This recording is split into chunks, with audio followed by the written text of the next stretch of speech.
Hi, welcome back. I'm certainly glad you could join me today because today is a very special day. Recently, I had the opportunity to travel to New York City and work with Channel 13 there, WNET, and they have what they call Kids Day in the Park. And we were invited to come there and participate and meet all the fantastic people from New York. So I thought today we'd do a show dedicated to all my friends in New York City. The Big Apple. Every year, folks travel to the largest city in America to do all the things. Son of a gun, what a city. What a city. Over 8 million people live in New York.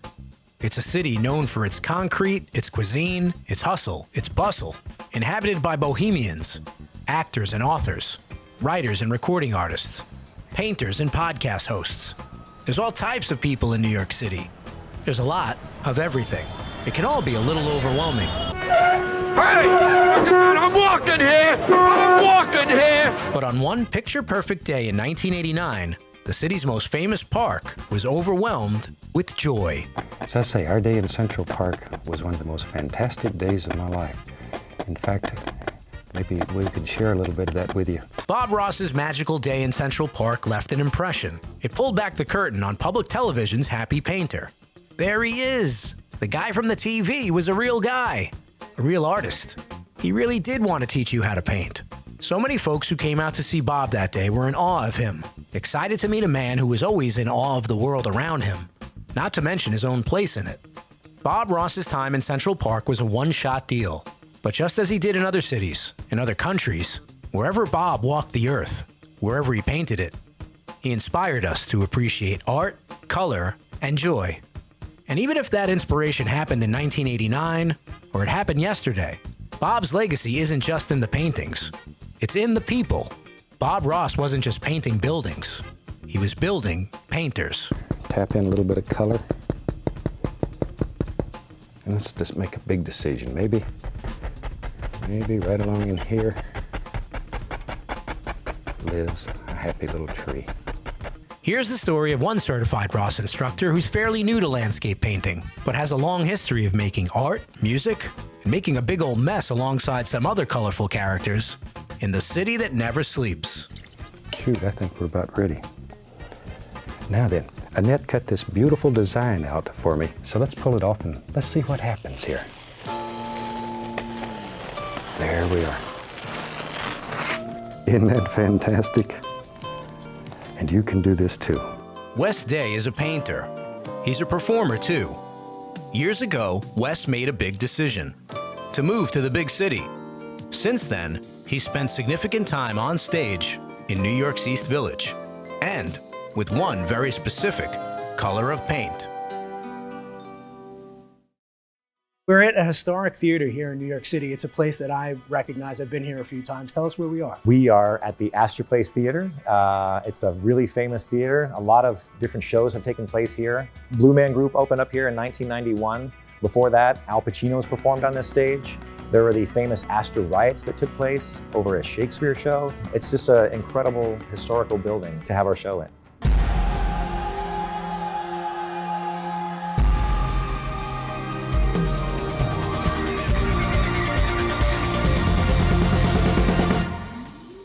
My connection to Bob Ross, I would say, is being a blue man is all about being in awe of the world around you. I've been a blue man for over 26 years, which is over half of my life. After having been a blue man for so long, I think I've really come to really enjoy, studying what is art, and what is an artist. Through the years, I've kind of made my own definition of an artist, and that is someone who elicits thoughts and feelings from someone by sharing thoughts and feelings of their own through personal expression.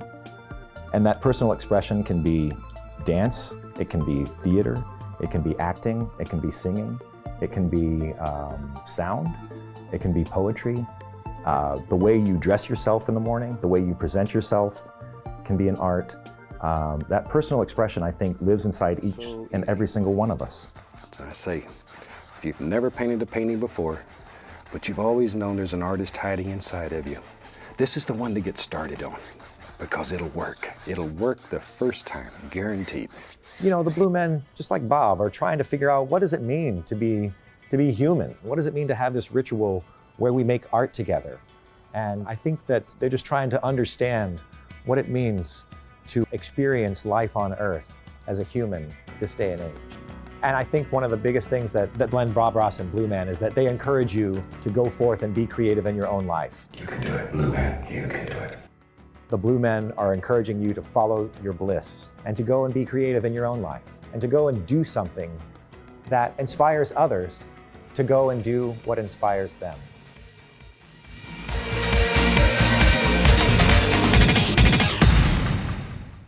We have an artist's license here. Remember, I've mentioned when you buy your first tube of paint, you get an artist's license. It says you can do anything that you want to do, at least on this canvas. Anything that you want to do. I like it. Shoot, when I go home, the only thing I can do is empty the garbage. But on this canvas, I can create worlds. I can create worlds. There, and so can you. A lot of folks have a pandemic story, a pandemic pivot. I had been a Blue Man all my life, and when the pandemic hit, all theater shut down. I lost my livelihood, I lost the way I expressed myself, I lost, kind of a lot. And I started selling cars. Trust me. Bet you heard that the last time you went to buy a used car, didn't you? I became a car salesman. And it was really difficult. I was not that great at it. So I started making paintings in my garage, and I started making spin art, and I started using acrylics. And I really wanted to level up. I really had never studied the art of painting. I moved back to New York City and I started watching Bob Ross. And I just loved the way his excitement, he's in awe at the world around him, and he's just has such a nice, natural way to teach you how to build a landscape. I really wanted to learn how to paint a picture that I was proud of. And Bob just encouraged you to go ahead and pick up the paintbrush and always says you can do it too. And you can do it. I know you can do it. I know you can do it. Every day I see evidence that people can do this. Literally thousands of people have picked up brushes and tried. That's all it takes. Any actor, any creative, any bohemian would say that part of painting, part of acting, part of performing, every experience is a learning experience, right? Absolutely. So in that sense, it kind of acted in a strange but maybe typical West Day way. It acted in that sort of role for you. Yeah, you're so right. You're so right. That's really insightful, because I do think that uncomfortable feeling happens when you choose to venture into any sort of artistic expression. And if you can push through beyond that discomfort, that's where you get the reward on the other side. I like to see the sparkle come in people's eye when they painted their first picture and it works for them, and it does good things in here. It's just like if you've never taught other people to paint, if you know how, you don't understand how selfish it really is, because the teacher gets more out of it probably than the pupil. That's the reason for years and years I traveled and taught. It was one of the most rewarding and satisfying things that I'd ever done. I met so many super people.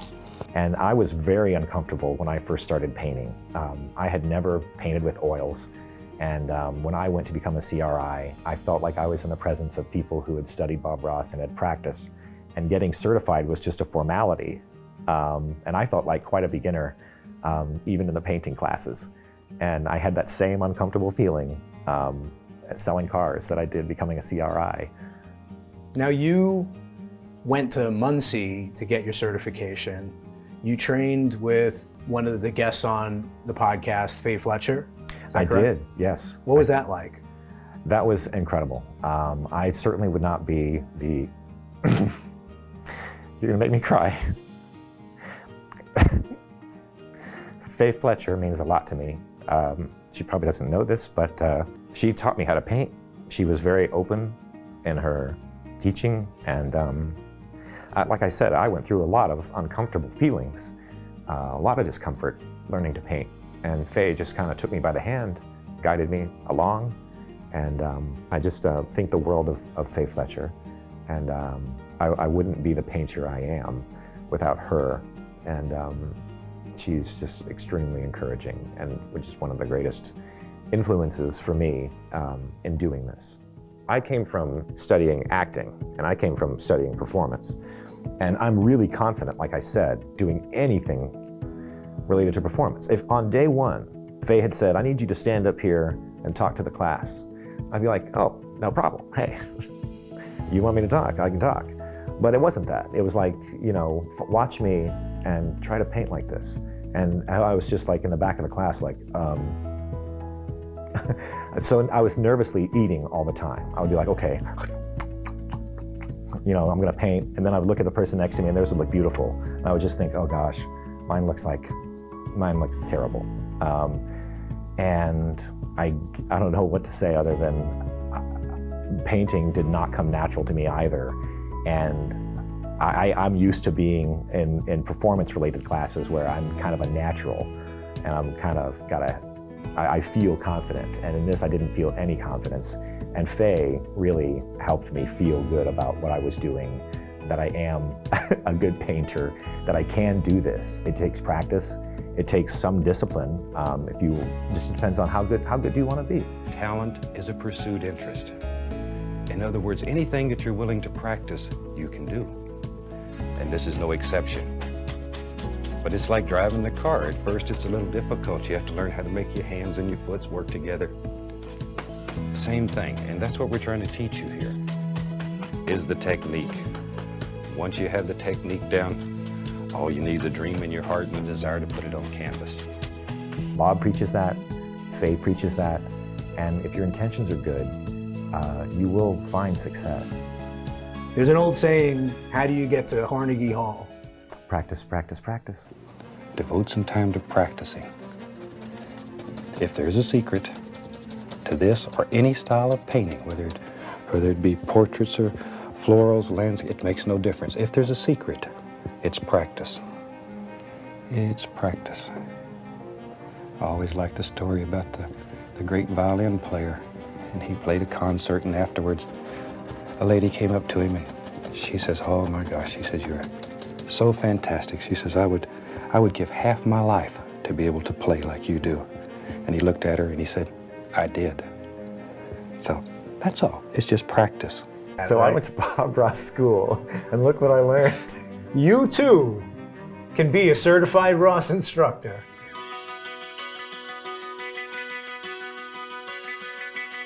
This is my first time trying Bob Ross on my own. I bought some oil paints, I bought a canvas, and thought, you know what, I'm gonna paint a cabin in the woods.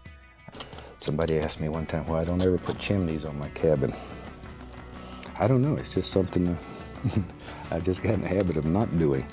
But when you paint your cabin, shoot, put a chimney in it if you want.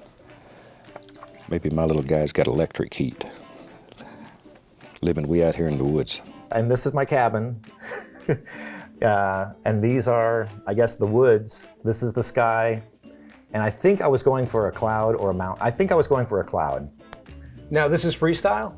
This is freestyle, yeah, although I wouldn't be surprised if I actually was following along with Bob's. I guarantee you that's what I was probably trying to do. And then, you know, I think that I go through what everyone goes through, which is like, you know what, it needs more paint. And just start stabbing at the canvas. And playing it probably like a drum, being like, you know what, I hear Bob make these sounds, so I'm gonna make these sounds too. And because I'm making the sounds, the painting's gonna come out right. And that's not really how it works. It takes a very light touch. It takes the right amount of paint, the right amount of pressure, and you need to practice for a really long time. Now, you mentioned you're a relatively new certified Ross instructor. Yes. Now, show us what you have in your hand here. Yes, so this would be my latest painting. This is actually a cabin, you know, in the woods here. You can see very clear cabin, very clear mountain. You can see like what CRA training does for someone. It kind of clears up a lot of things that when you watch Bob paint, there's a lot of misconceptions because he does it so fast. And I think when you go through CRI training, they really slow the process down so you can see, oh, it only takes this amount of paint, it only takes this amount of pressure.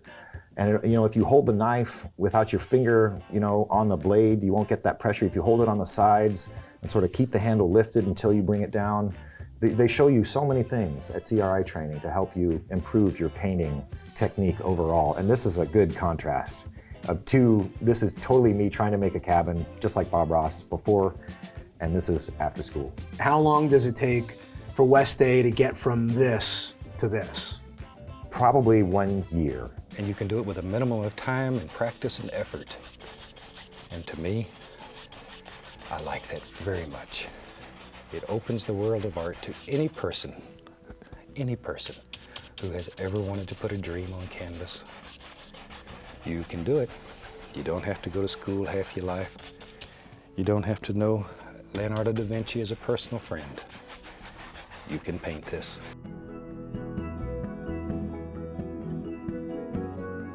Being an instructor is a performance, and leading a class is, you're putting yourself out there in a very vulnerable way.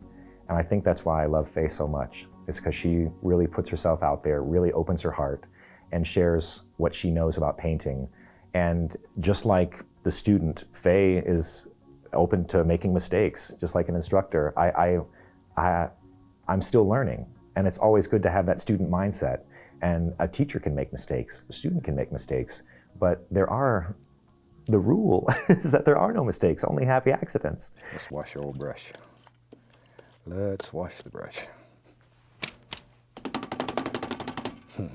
And just beat the devil out of it. Off we go.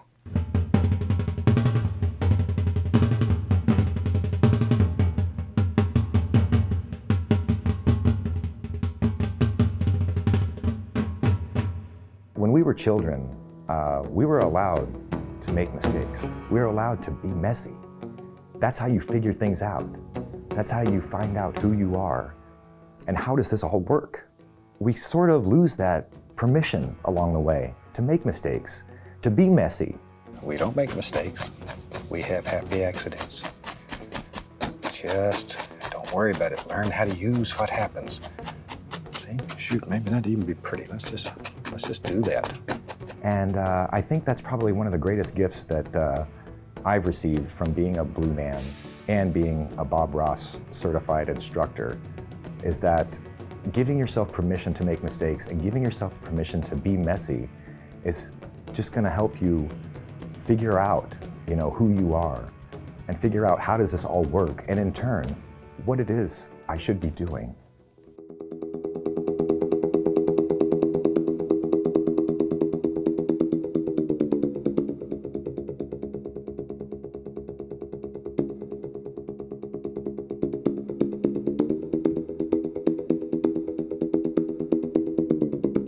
Now, when you're painting, like Bob Ross, a happy accident can mean any number of things with that paintbrush. Too much paint, not enough paint. I'm sure you experienced that early on when you were, first pursuing this. For me, I think happy accidents in Blue Man Group occur when the audience does something that we don't expect. We have a piece in the show that we call The Feast. We take an audience member, we bring them up on stage where there's plates and silverware set, and we have a little ritualistic meal with them. And we never know how they're going to react. We sort of set the table for spontaneity to occur. And we sort of are setting the audience up to have an authentic reaction. And it happens on a nightly basis. And I think that those happy accidents are really what the audience sees. And the audience kind of sees themselves up on the stage. They've been watching the Blue Men in this world do things, and the Blue Men start to look kind of normal up here. But when you bring an audience member up, all of a sudden now they look like the alien, watching that spontaneity and watching the audience member try to get it right and the Blue Men try to get it right. I think that's the happy accidents that occur in our show nightly.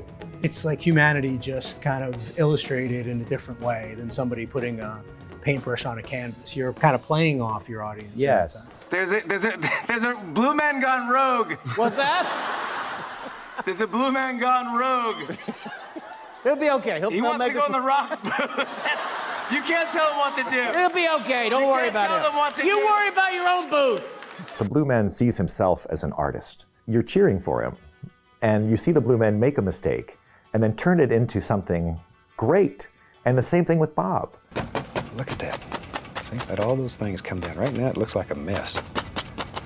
It looks like a mess, but when we turn that into reflections, then it's going to be spectacular.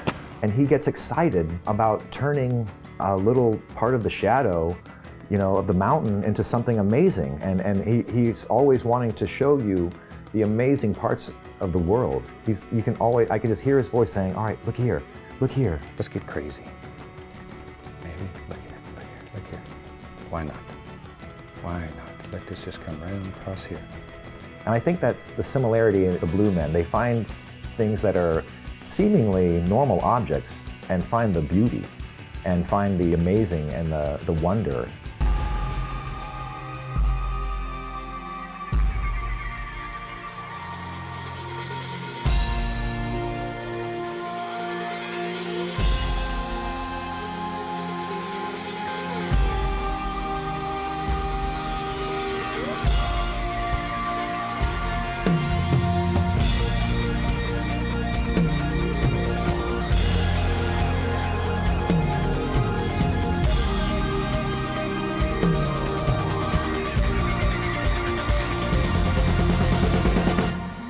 Painters are special. We're a little different, we're a little weird, and we can get away with stuff like that.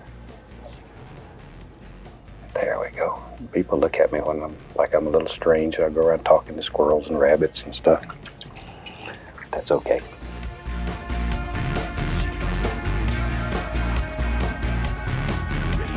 Tell me what it's like to be a good CRI. What does it take to be a good instructor and teach people how to paint like Bob Ross? Well, I think what you want to do is give them the confidence to know that they can do this and give them the step-by-step process that just like Bob shows you. You start with the background, you start with the clouds, and you just keep pushing forward with the mountain, and you just keep pushing forward until you get into the foreground. And then at the very end, just like Bob, you put your own personal little signature, you put your own personal little touch on it. I think the Blue Men have made their own little paintings.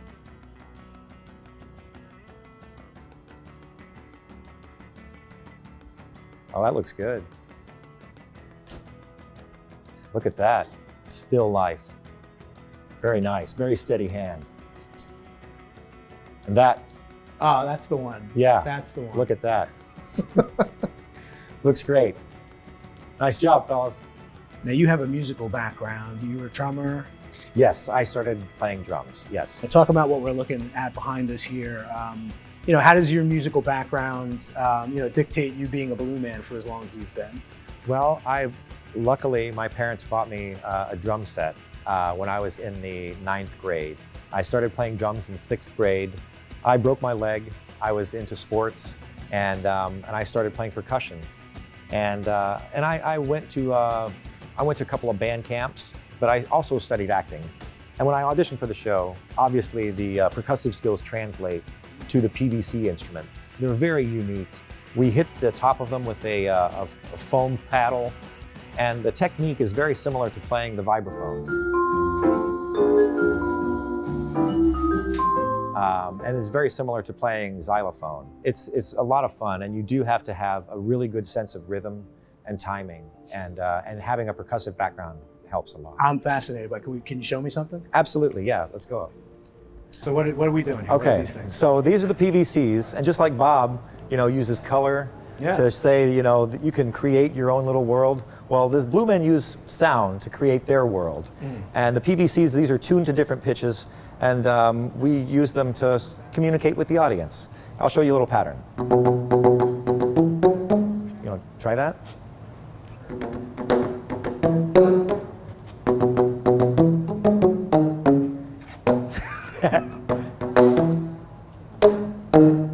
I'll play again.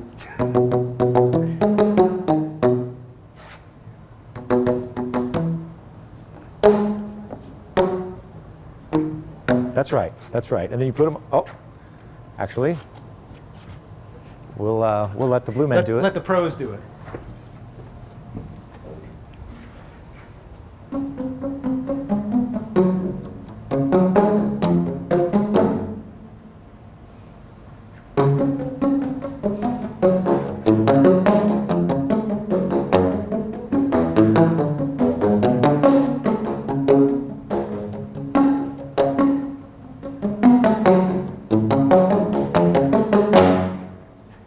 Nice. There's more. There's more. Wes Day is a Blue Man. He's a Bob Ross man, too. Like most everyone else I've met in the Bob Ross universe. Wes is warm, compassionate, and kind. His life story is a canvas full of color and of wonder. Some of the paint he's added is intentional. Some of what's happened on that canvas is mystical. And it's all built on a foundation of belief. A belief in his ability to create. A belief recently rejuvenated by his love for Bob Ross and by his CRI training. I told you this was going to be one of those days where we just played and had fun. But I want to get you to try being creative on canvas, just to take your time and sit down and have nothing in mind when you start. A belief that on every happy path, there's a few happy accidents. That our lives have a rhythm, a heartbeat, that we need to listen to the music swelling in our souls. Just have a good feeling and be happy and in love with life and your world and sit down and begin playing. And if you feel good about yourself and the world, it'll show in your painting and all these little things will happen. And whether it's a fuzzy-haired painter holding a paintbrush or 3 blue dudes hitting color-coded pipes with paddles, you need not look far to find inspiration in the weird and the wonderful. And make some decisions. Where does this little path live? Where does it go? You have to decide those things. In your world, you have absolute and total power. And just like Bob Ross, Wes Day and the Blue Man Group have shown us that when you're in awe of your surroundings, when you're surrounded by colorful people, you're bound to find the awesome wonders inside yourself. And this canvas is your world, and you can do anything here. Yeah? You gonna take your painting with you? Anything that you want to do. Thank you so much, Wes. Thank you. Thank you for having me. The blue clock at the theater tells me we've got another finished podcast episode. I want to thank my guest, Wes Day. Special thanks to Erica Jacobson, the staff at the Astor Place Theater, and the Blue Man Group for their hospitality. This happy little episode was co-produced, filmed, and edited by Mark Stetson at GB Pro with help from James Shapiro at Jansen Media and Warren Shaw. Support your local public television station. Say thanks for giving us Bob Ross and the joy of painting. We'd love to see your paintings. Use hashtag #PaintLikeBobRoss. Bob Ross Certified Instructors, they're the only ones that know how to teach you Bob's world-famous painting method. Don't settle for second best. Find a local CRI at bobross.com and then click Take a Class. Got your own Bob Ross story to tell? You can leave us a message at 866-FANBRUSH or email it to us at podcast@bobross.com. And you can follow us on Facebook at The Joy of Painting with Bob Ross. I'm Ron Scalzo. The Joy of Bob Ross is written and produced by me, Ron Scalzo, in partnership with Bob Ross, Inc. Bob Ross name and images are registered trademarks of Bob Ross, Inc.